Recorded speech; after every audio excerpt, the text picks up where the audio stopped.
The world is also asking, what happened to Canada? Why is it now that the government there is being cited with contempt?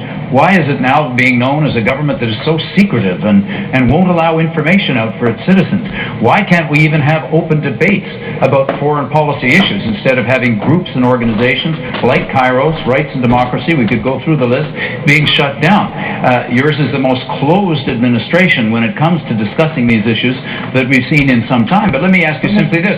Will you support my suggestion that we meet and arrange with the Auditor General for that report on the funds for the G8, G20 to be released now that it's already been leaked in various versions? Let's have her final report released. Will you go along? Well, I'd be absolutely happy to see the real report. Mr. Layton, well, then bring it out. Bring it out. Well, it's the Auditor General's What are you afraid of? It's not the government. What are you waiting for? This is the Auditor General's report. We encourage the Auditor General to release that report. We obviously don't like to see documents floating around. The Auditor General herself says cannot be relied on. Well, looks like it takes a national debate to get a government document out of Mr. Layton, Mr. Harper. Mr. Layton has said how the world was looking at this situation right now. What the world is looking at right now and is saying, Canada's got the strongest recovery of any country on earth, and suddenly it's plunged into a fourth election in 7 years, and Canadians don't know why. Canadians don't know why we're doing this, but I tell you what we do have to do. We have to get Parliament back to work, focused on the economy, passing the good measures for people that were in our budget, that we can afford without raising your taxes. That's what the country has. You know exactly why we're having an election, Mr. Harper. We're having an election because you didn't tell Parliament the truth about your budget costs, about any of the numbers. They became unbelievable. The Parliament of Canada could not have confidence in anything you said, including on international aid. Minister Oda inserted a knot into a document, falsified a document, misled the House of Commons, and eventually the confidence of the whole Parliament was lost. That's why we're having an election, because you didn't tell Canadians the truth, because you abused democracy. That's why we're having an election. That's simply not correct. You know, the numbers in our budget have been verified by private sector experts. They've not been challenged. These numbers are accurate. We're having an election because the other three political parties saw an opportunity to go after the government. That's fine. I don't think Canadians agree. I think Canadians think we should not be focused on parliamentary squabbling, on censure motions, and these sorts of things. We should be focused on the economy. That's what we're doing. We've got good things in the budget to help pensioners, to help families, to help unemployed workers, to help our manufacturing sector. These are the things that Parliament should be dealing with and passing. Monsieur Duceppe. Mr. Harper, you said quite a few times when you were the leader of the official opposition that a prime minister, especially a prime minister of a monetary government, should always respect the decisions made by the House of Commons, by the elected members of the House of Commons. Otherwise, that prime minister would act with no moral at all. It was immoral not to respect the decision of the House of Commons. You said that and you were right at that time. How come that now, since you're Prime Minister of the military government, every single time you don't agree with a decision made by the House of Commons, you don't remember what you were preaching at the time? I'd like to have an explanation on that. Well, Mr. Duceppe, this government, we have run the longest minority government in Canadian history. We've got a lot of things done. We don't always agree. That's just the reality of Parliament. This government attempts to listen to all the other parties. Our recent budget had elements the other parties had asked for, but can we say we're all going to agree? No, we can't. But when you're the government, you ultimately have to take responsibility for the decision, be accountable to Canadian people. That's what we're running on, our strong economic record, and that's why we are asking for another mandate. You didn't walk the talk on what you were saying. Not at all. Mr. Layton and Mr. Ignatieff. And we've had so many instances now where the House of Commons has put forward important ideas that you've simply turned around and rejected. And sometimes, I'm thinking particularly of our climate change bill, for example, went through the House of Commons twice, and yet you used the Senate, which you packed with your friends and defeated candidates and fundraisers, some of whom are up on fraud charges now, and you used that Senate to defeat a bill that called for accountability of no matter which party would be in power in Canada, so that we could have a climate change plan that would actually move us forward. It's such a disrespect for democracy, Mr. Harper, that that it really isn't acceptable. Let me explain our position on that bill. We've been strongly opposed to that bill throughout. The reason is that bill has no actual measures to achieve achieve objectives. It just sets targets. You can't achieve something by just setting a target. You can't just pass a bill declaring the unemployment rate to be 2%. You actually have to have the measures that will achieve that. When it comes to climate change, we're working internationally on the Copenhagen Accord, which now is a framework to include all emitters. That's what we sought. We're working with the Obama administration on a continental approach for our integrated industries. That's something the opposition asked for. And we're continuing through this budget to invest billions of dollars in green energy and energy efficiency. That's what Canadians wanted us to do. That's what Canadians wanted us to do. You've got to know where you're going if you're ever going to get there. And that's what that bill was all about. And you don't want us to be taking strong action on climate change. I think most Canadians know that. You prefer to subsidize your friends in the big oil companies. Gentlemen, got to be fair with the time. Mr. Ignatieff. The original question was about your vision of Canada in the world. You have failed to win a seat on the Security Council. You achieved nothing at the G8, G20. You shut down every independent organization that's trying to do good in Africa or Asia if it disagrees with your ideology. If we're going to have a foreign policy, it's got to be based on democratic values. Respect for Canadians when they go overseas, respect for what they're trying to do, not trying to muzzle people, shut people down. Let some flowers bloom here. Let democracy breathe. Let it live. If you're going to promote it abroad, as we should, you've got to respect it at home. You're a man who will shut down anything you cannot control. That's the core of your vision of government. And it's inimical. It's hostile to the values of democracy upon which this country is based. Well, Mr. Ignatieff, this is simply not true. Canada is one of the most forceful promoters of freedom, democracy, human rights, the rule of law at home and abroad. When it comes to our foreign aid is delivered largely through private organization and international partners. That's largely how we do it. We work with other people. The idea that we're shutting them down or muzzling, this is just simply not based on any fact. Canada, I say right now, the important initiative we have right now on child and maternal health, we've attracted billions of dollars to deal with the health problems of the most vulnerable people on the planet, and we have all other countries, international organizations working with it. That's the kind of thing Canada is really doing in the world. Well, in Parliament, all we have is this kind of mudslinging, accusations, bickering back and forth. We're out there actually making a difference in the world. That's what Canadians expect of us. Gentlemen, do you want last 20 seconds on that? Yes. 20 seconds. I look at the Foreign Affairs Department budget in 2008, 2009, $6 billion. 2009, 2010, $14 billion. What's the explanation? I'm not sure what figures you're quoting, Mr. Duceppe. I can tell you this, that Canada was the first country to fulfill its commitment to double its aid to Africa, to double its foreign aid, and we have made sure during this recession that we have not reduced foreign aid, but we are making the decision but you're wrong with that explanation. To make that foreign aid more effective. The explanation is a $6.6 billion check to GM in Detroit. Okay, gentlemen, that brings to a conclusion this segment. We now go on to question 3, the broad theme of which is governance. And this is the segment where the one-on-one will feature Stephen Harper against Michael Ignatieff. Let's go to our question from Newfoundland and Labrador. I'm Sam Diamond from Mount Pearl, Newfoundland and Labrador. It's very likely that whoever wins the next election will have another minority government. How do you plan on working with the other parties to turn a minority parliament into a functioning, trustworthy institution that Canadians can be proud of? Okay, Mr. Harper, you have added first.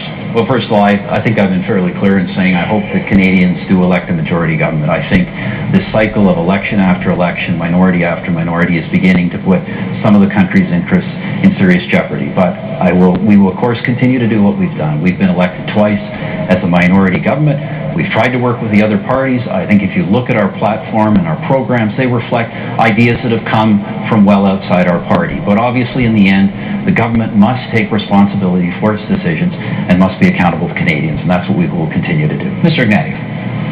Sam, we're having an election this time because Mr. Harper didn't tell Parliament the truth about any of his economic promises. $30 billion on jets, $13 billion on prisons, $6 billion on unaffordable tax cuts. Parliament, the Speaker of the House of Commons held the government in contempt. This is a Prime Minister who shut down Parliament twice. We need to rebuild our democracy after Mr. Harper.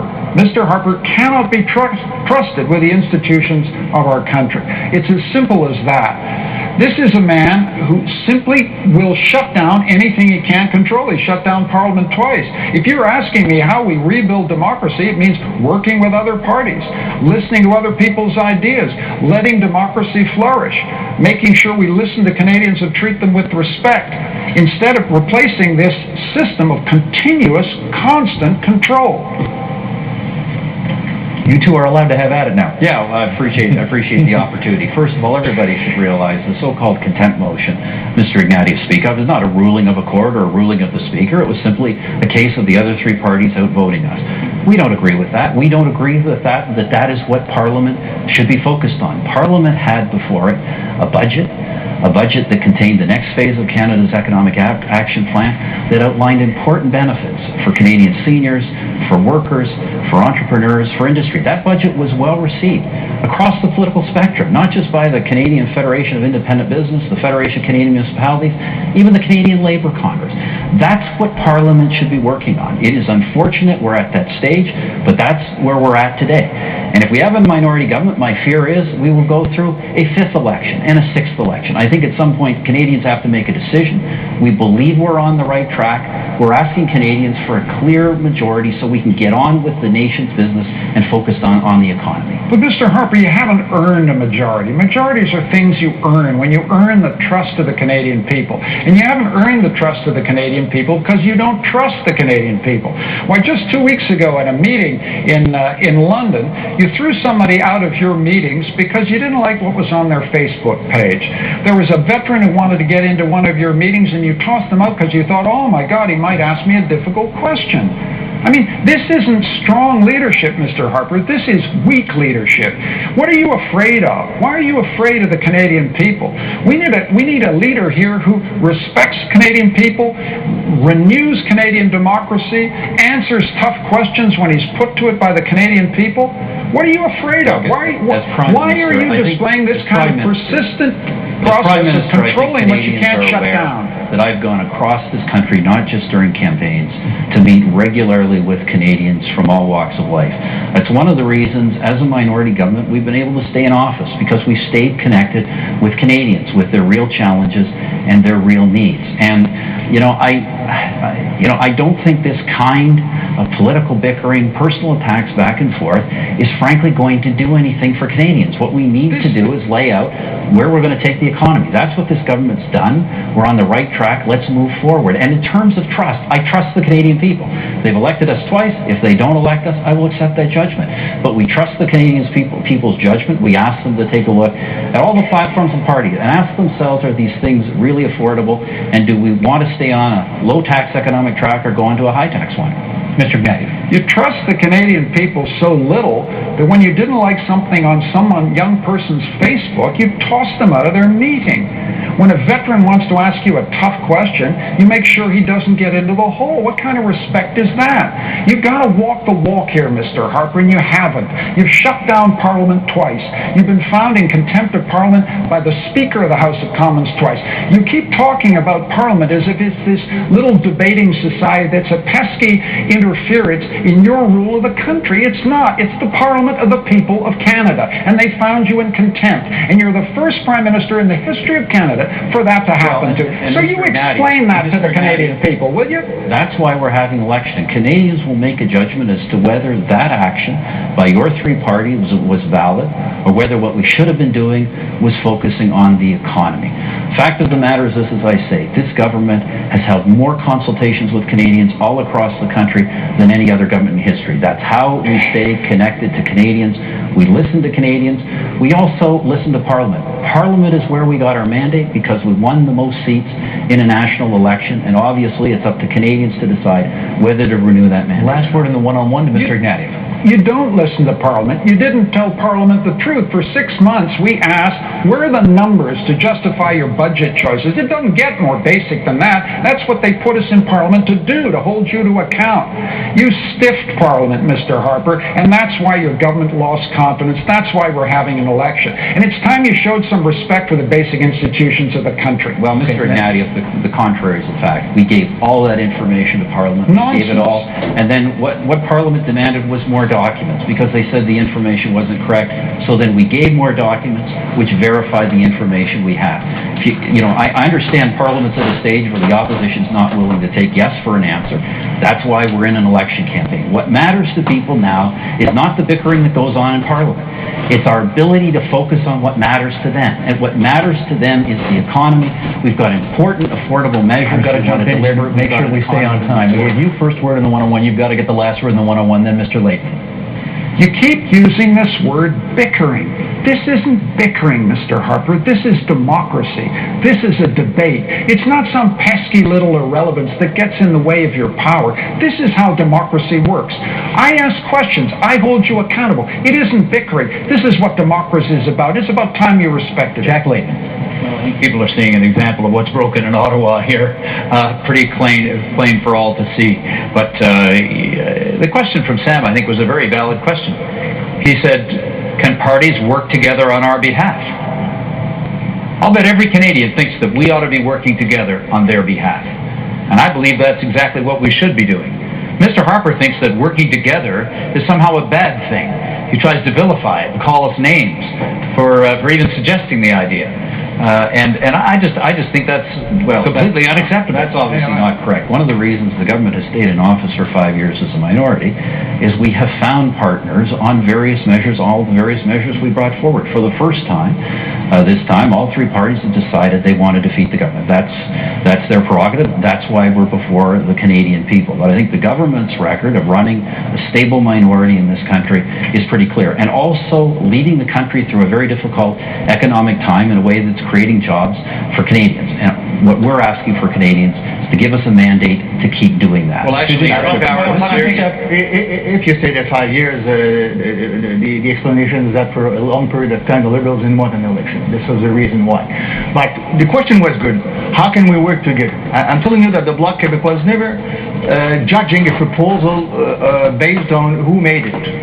When it's good from the good proposal made by the NDP, the Liberals, the Tory, if it's good, it's good. If it's not, it's not. And I do remember that Mr. Harper in 2004 was working like that. We met in a hotel room in Montreal, remember, Jack? At the Delta, and we changed all the rules of Parliament. We wrote a letter to Adrian Clarkson. You wrote it. We signed it, saying that if Paul Martin was to lose confidence in the House, we said to the then Governor General Adrian Clarkson, don't launch an election, consult us, we have other options. Obviously the other options were what? Jack Layton with around 20 members as Prime Minister? Certainly not. Gilles Duceppe as Prime Minister of Canada? Certainly not, I'm sure of that. The only option was you. You finished second, and you wanted to be Prime Minister. Exactly what you've asked, exactly what you wrote, it's exactly what we signed, and you went to see and meet with Adrian Clarkson to discuss that. And now you say, impossible to do so. I mean, you said something, you preached something, you wrote something, and you did something else. Can I correct the facts? We signed a letter around some cooperation we did do in opposition, but we were all very clear. We were not going to form a coalition. All three of us said so in 2004. It's on the record. I was very clear. I was not going to defeat the government and try and replace the government that had won the election. However, the reason Mr. Duceppe and Mr. Layton are changing their stories now is because in 2008 they tried to put in power the Liberal Party, which had lost the election. That's not how democracy is supposed to work in this country. Mr. Duceppe, I can understand why. You would like a scenario where you can be the one who picks the government of Canada. But frankly, your party is dedicated to the breakup of this country. I will not accept that kind of mandate from you. This party will never accept that kind of mandate from you. So you can go seek it from Mr. Ignatieff and Mr. Layton. But I will never put the government of Canada, the holding to a party. This is just not true. Mr. Duceppe, we've got to get the other two in. Mr. Layton and Mr. Ignatieff. I was in those meetings, and you were ready to become the Prime Minister with the support of Mr. Duceppe and myself. I walked out because I wasn't ready to make you Prime Minister. Let's be crystal clear. That is precisely what we said at the time. Not at all. Not at all. I mean, I'm the only one who say we did that, and I still say that we did so. I don't change my mind. Jack, you signed the letter as well as me, as well as Mr. And when you're saying there was other option than an election... Mr. Duceppe, you said there was no possibility of a coalition between our three parties. You were clear about about that publicly. I'm not talking about coalition. I'm talking about the fact that the one who finished second could become the prime minister. Exactly what you signed. That was the option. I never signed any such declaration. I don't believe that. We have a tradition in this country. The party that finishes first forms the government. If we don't do that, we will have the third and fourth parties. We've got to be fair with the time here. That's We've got to be fair with the times. Mr. Ignatieff, please. Three leaders seem to have a problem with the coalition. I don't. I've made it clear the alternative to a Harper government is a Liberal government composed of Liberal members of Parliament, bringing in a budget based on the Liberal platform that we'll be running for. They've got a problem with the coalition. Coalition's out for me. Let's be clear. Well, Mr. Ignatieff, there you go, saying that the only alternative to Canadians is your party. That's the kind of arrogant self-aggrandizement that we're so used to from the Liberals. And really, it's the least attractive aspect of your party. Fact is that Canadians, here in Canada, Canadians decide who's going to be the Prime Minister. Not you and not your party. Jack, I respect the voters too much to presume anything else, and I'm happy to work with you. I'm happy to work with Mr. Harper. I'm happy to work with Mr. Duceppe. I'm just saying, let's not do it as a coalition. Let's try and make Parliament work. I've got respect for your positions. I've got respect for your leadership. I'm just saying we're not going to go into a coalition. Well, why did you support, let me just follow up on this. Why are you then, and have you been, Mr. Harper's best friend all these last 2.5 years, supporting his agenda, ratifying what he wants to do, time and time again? This is what I don't understand. In fact, if Mr. Harper, if it hadn't been for him supporting all this time, I'd have to be lending him my crutch so that your government could have stayed in power. But this is the true story of Mr. Ignatieff and his party. Well, let me just be very clear about our position. Of course, parties will work together from time to time. But our position is very clear. The party that wins the most seats forms the government. That's how our democracy is supposed to work. If we form a Conservative minority, I would be honored once again to govern Canadians. If we do not win the election, the Conservative Party will not govern this country. Mr. Ignatieff will not make that commitment. He will say that he will go and he's willing to accept a mandate from the other parties to govern. The party that wins the election has to govern. Otherwise, we will have a party dedicated to the breakup of the country, deciding who can or cannot form the government. Mr. Ignatieff. Mr. Harper, that's completely false. If you get more seats than any other party, you get to try and meet the House of Commons. If I Try. Yeah, well, of course, you got to win the confidence of the House of Commons. If I get more seats, I'll try and win the confidence of the House of Commons, and I'll work with other parties, but a coalition's out. But it's not a matter of trying, Mr. Ignatieff. If you don't win the most seats, you don't get to form the government. That's how our system works. I just said that. I just accept that principle. You said in your statement that the party that wins the most seats will get to try first. Then you think you all get together, vote against it, and replace the government. That's not how our system is supposed to work in this country. People expect that the party that wins the most seats forms the government. Otherwise, you will have a situation where small parties, including a party, the Bloc Quebecois, dedicated to the breakup of the country, will decide which party goes into power. And I don't think that's good for this country. Mr. Duceppe. Yes, but when you say that the party who finish with more seats form the government, you forgot something. That party have to have the confidence of the House with a speech from the Trump, with a budget. If not, I mean, otherwise there's no democracy at all. And I ask you again, you wrote the letter saying, don't launch an election. There's other option than an election if Paul Martin was to lose confidence. What were those options? Well, obviously, another prime minister. There's no other option than that. I was very clear. The Conservative Party was not going to try and form government when it had lost the election. That simply doesn't make any sense.